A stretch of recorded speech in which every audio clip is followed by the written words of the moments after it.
Now it's recording. You're sure? I think we're recording. Okay. So little red lights on. That's a different system. Yeah, they're not synced. I get to do that later. Sounds fun. Yep. Anyways, folks, we are back for the third episode of Farmer Talk. So today's episode, we're going to be discussing machinery inflation over the years. In my career of farming, I've seen it inflate quite a bit, and Dad's been doing this several years longer than I have. So I'm sure you've seen it go from tractors costing $1,000, $2,000 new all the way to what they cost now. So Oh, it didn't cost $1,000 new. I think when Dad bought the Ferguson in '55, I think it was like $800. Well, the Ferguson in '55 was what, a 30-horse tractor, though? 26. But that wasn't the main machine on the farm at that point. Yes, it was. Back then, you had 4 tractors, little tractors. I think they had an Oliver back in the 40s. Yeah. Well, I remember you telling me when you got out of high school that you paid cash for your first tractor, correct? Yeah. And that was a John Deere 4020? John Deere 4020 in '68. It was, I believe it was $8,400. And that was the big tractor on the farm at the time. At that time. Before that, it was when Dad bought the '55 or the Ferguson. Then he bought a Cockshut in '57 or '58. And then when I couldn't drive it, I started driving a Ferguson when I was 7 years old. But then he bought an Oliver, which we still got. PJ's going to restore it someday. Yeah, one of these days. And I could drive it. He bought it used. I don't remember what he gave for it. But the Cockshut, I can't remember what. I must say $1,200 maybe more. But yeah, the 4020 was 84, and after that, I guess. So when you were coming out of high school, getting every day involved in the operation, was everything mechanized at that point, or was there still a lot of? I mean, were Grandpa still using a team of horses for anything at that point? We didn't. I don't remember any horses. No, not my lifetime. But before, in the 40s. Well, yeah, I mean, you were born in '50, earlier. right? So, yeah. But it had horses. Everybody had horses, and everybody farmed back then. But it just every year, just inflation. I don't know, inflation. Just I guess. Well, also, I think there was more value being added to machines, too. I mean, that Ferguson, it may have been the big tractor on the farm at that particular time, but the farm wasn't very big. It wasn't a tractor that was going to cover a lot of acres. I mean, if you look. No, the home farmers only tillable was what, 170 acres. What I'm saying is when you bought that 4020 for $8,400, that was a tractor that could do a lot more for that $8,400 too. I mean, 5-bottom plow, yeah. 4 or 5 bottom. Well, we had a 5-bottom. So, I mean, not only were prices inflating, but you were also seeing technology moving at the same rate. Everything is inflated. I mean, prices, horsepower, scale of the operation. Yeah, it used to be, I want to say $10 a horsepower, or $1 a horsepower, the $10. So 84 horse was what John Deere was, or 85. $100. 4020. So yeah. But then I know we priced the 4430, and when they come out, and whenever they come out, and when it was now 72, wasn't it? Yeah. 72 or 3? Yeah, I remember pricing that. It was $12,500. That was cab and everything. I thought, man, that's a lot of money. And we ended up buying another 4020 for up to $8,800. So I'm trying to put myself in that situation. I mean, I bought a 4020 less than 8 years before that for $8,400. But when you bought it, it didn't have a cab. No cab. Put a cab on it. No air condition. About 50 less horsepower. Been what? The 4430. Oh, yeah, yeah. 50 less horsepower. So really, the price difference there makes sense to me. I mean, you're getting 50% more tractor. You're getting lots of upgrades, lots of creature comforts, and you're getting a heavier machine. There's there's more steel in that machine even. Yeah, the 4020 probably weighed, what, 8,000, 9,000, weighted down. 4430 was probably, I don't know, 12, 15 probably, maybe more, I don't know. But yeah, you got more machine. Mainly it was comfort because they come out with that new, what they call the cab on them, sound guard body. And my God, I remember driving one, the neighbor's a 4240, I think he bought, and got in that thing. I couldn't hardly hear the thing start up. God, it was quiet. Compared to my 4020 with the cab on it, was you couldn't hear yourself thinking it. So that, I mean, that price increase there makes more sense to me, I guess, than what we've seen in recent times. Percentage-wise, I suppose, when we bought the 4430, it seemed like somebody said, "Oh, one of these days tractors would be $100,000," and no way. But so at that time, were you still paying, I mean, cash for tractors? I think I paid cash for the 4430, yeah. But after that, we started farming a little more acres, and brother started farming, and then we started borrowing a little money for operating, and I think we borrowed $15,000 to operate back in. Yeah. Okay. So at that time, was everything else kind of? I mean, in the last 10 years, we've seen huge jumps in equipment. I mean, to me, they seem like they don't make sense. At that time, was everything kind of moving at a rate that made sense? I mean, as far as like a vehicle, for example, could you still buy a new car for like $4,000 or $5,000? Like late 70s. Yeah. I think I bought a Monte Carlo when we got married. Got rid of my Nova like a dumbass. But anyway, I got that 72 Monte Carlo. It was a piece of junk, and I want to say it was like $3,300, something like that. Okay. Maybe a little more. Okay. It seemed like every time I buy something, it was another $1,000. Of course, tractors, it was another $10,000. But the funny thing, I always thought, couldn't understand, and even today, that John Deere 4020 was 94 horse, the later ones. It would pull a 5-bottom plow pretty good. Dark ground, heavy ground, it'd struggle. But we bought the 4430, it got a 6-bottom. It kind of labored on some of it. And it was 125 horse, but really it was cranking out 140 because it was always a little bit more than what the dyno had or what they was recommended. But if you looked at the Nebraska horsepower thing, they had a rating on back then. It was always a little bit more. So it pulled it pretty good, but then you go, well, like now, or maybe the next tractor after was probably, 200 horse. You pull a 5-bottom plow or a chisel plow. We went to chisel plowing. And it's the power, what I'm saying is the power back then seems like more than what the power is. Rated a little differently. Yeah, I don't know. 500 horse tractor, you can stop it with a chisel plow, good size, a 15-foot chisel plow, like them fence we got, 400 horse, and we can stop him with a ripper. Yep. Most of the time you can't, but so the horsepower is just a little different. You think part of that is transmissions, how that's set up in relation to horsepower now? Oh, you also got a lot more hydraulic capacity. Right. With horsepower. You're pulling more with hydraulics, more gears and stuff. It takes more power. But the moldboard plow back then was, I want to say $600-700. So just to put it in perspective, $3,300 in '72 when you bought the Monte Carlo was about $25,000 today, according to Google. Okay. So you said that was a piece of crap car. Yeah. That's about what you buy a piece of crap car for now. Yeah, but probably not brand new. You'd probably buy a brand new. But we bought the combine, the Gleaner F was, I can't remember, I want to say $15,000 for it, in '68 or '69 we bought it. Did you ever think a combine cost $1 million? No. Then it seemed like they'd go up. The next one was like 20, some was like another 10,000 or so. Next one maybe was 30,000 more. And then, when we got into I guess later on in '80, we had an N5, and I want to say it was less than 100. It was less than 100. That was in the '80. And then in '90, they come out with the John Deere's new ones, and it seems like they was over 100.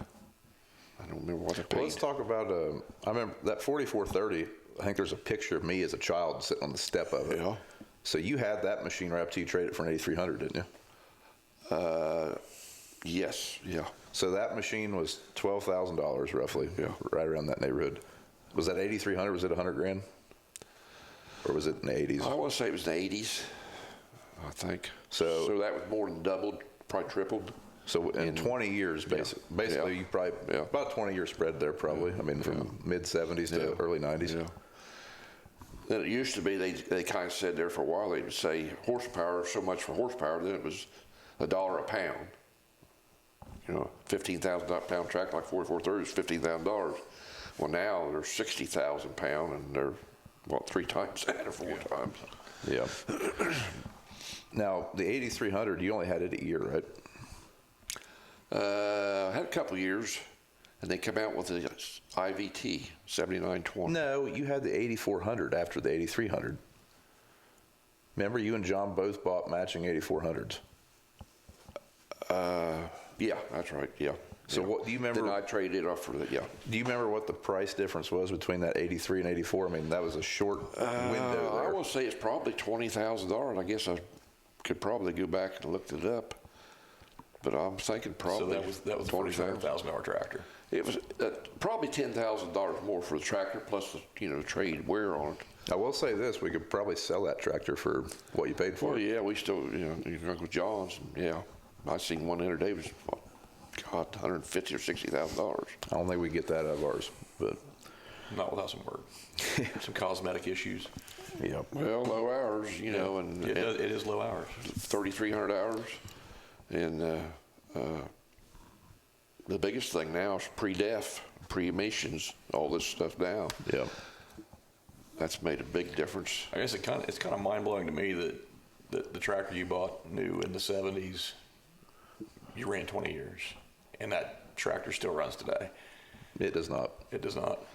Well, it might now. Well, yeah, it Well, might. It might. had a But slight thermal I guess event. what I'm getting at now is we're not buying a new tractor and running it for 20 years. There's so much technology in that thing that it's obsolete within 5-6 years. See, I in a think lot of instances. I think we could get away with running a tractor 20 years. I so? don't think we could run a combine 20 years.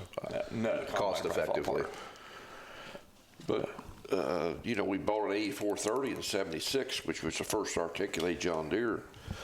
And I want to say it was 24,000 or maybe a little bit more. That was in 76. Those are only 24 grand new. I want to say something like that, maybe 30.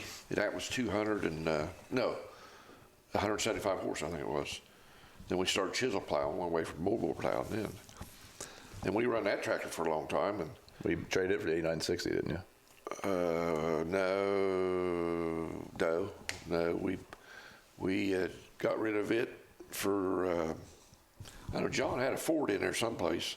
And it was probably 40,000. It was in the 80s, 8,700. That was a good tractor. But we had to. We got rid of the 8,400 when we bought the Challenger. 65. Okay, the two He tractors. had a Ford, and didn't he have a Magnum? Well, that was later.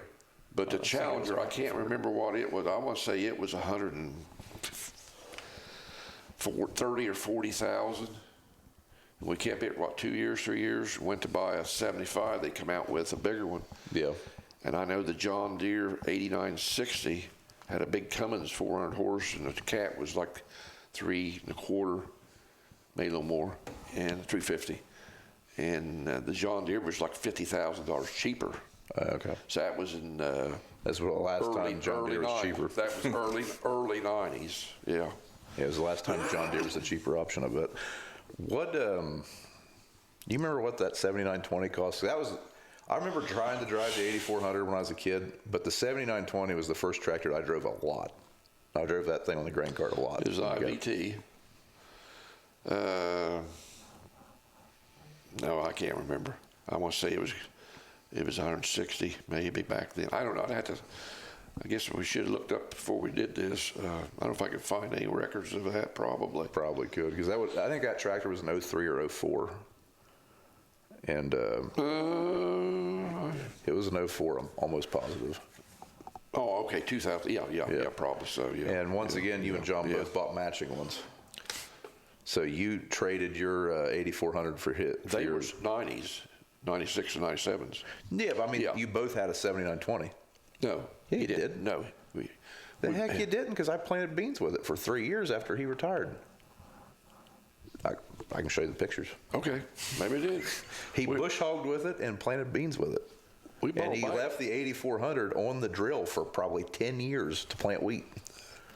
So you so. can remember to hook up the hydraulic lines. He always used to say We he thought he bought- welded the hitch pin on it. We bought a. It might have. We bought. Excuse me. We bought a. He bought a Magnum in there, and I planted with it in like '94. Because we was farming over at Harsh. Whenever he stopped, he had that one that Puma or whatever it was that Jones ended up buying. That was the second one. No, that was That was the third little one. one. That was the little one. Small one, but he also had his 8400 and his Yes, 7920. Right, but we had the internationals before that. I know you did, but I'm saying you both had 7920s in yeah, 2004. Okay. But I remember '94 or '95 bought the red ones, and that's the first red tractor we ever had on the farm. And I planted with it 7910 or something like that. And BJ planted corn. That was his first corn. You was what? That would have been in 90. You was probably 12, 15 years old. Below the house down there? Well, no, it had to have been in the early 90s, Caldwell, because 91 or 2, so you would have been what? I've been 13, 14. Yeah. So that was in the early 70s, mid 70s. Then we went back to John Deere. Yeah, But I can't remember paying the red tractor I bought the 305. It seemed like it was $200. The John Deere I'd priced was $225 for an 8400 with 200 hours on it. And I bought the new Magnum 80. What was it? Yeah. What's the numbers? 80. 305. 305 is what it was. We were on it for a while. Then we went, that's kind of when we went away from John Deere. But I want to say it was 200. The John Deere was 25,000 more. And it was used. So that would have been in the 80s. Then in 2000, what did it go to? The first Challenger was how much?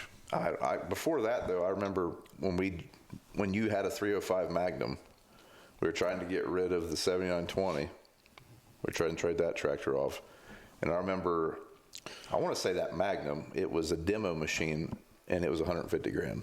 Is that what it was? It was a 50-hour machine, and that's how we ended up going to Case, because the John Deere. Well, we Last traded. time you got out of high school? That was 2008.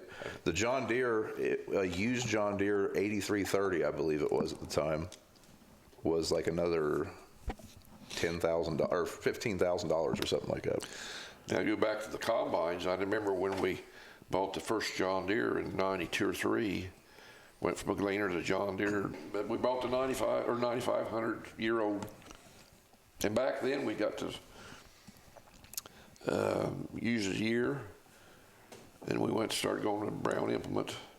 Yeah, I remember there for a while. No There relation. was 2 combines on the farm, and one of them would be a different combine every year. Like you'd roll one every year, wouldn't you? Well, when we had the Gleaners, we had the. I mean, in the Deers. Like I remember when I was a kid. but That's what. back up. John had one. He had a K, and I had the the N.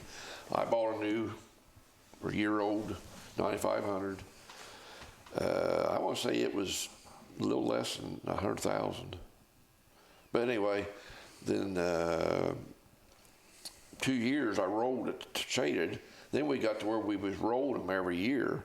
Well, he bought one, a used one, and he bought first was a 4525, which was a European John Deere, and it was used as a year. I think that's the one he upset. Used it a year, and it wasn't.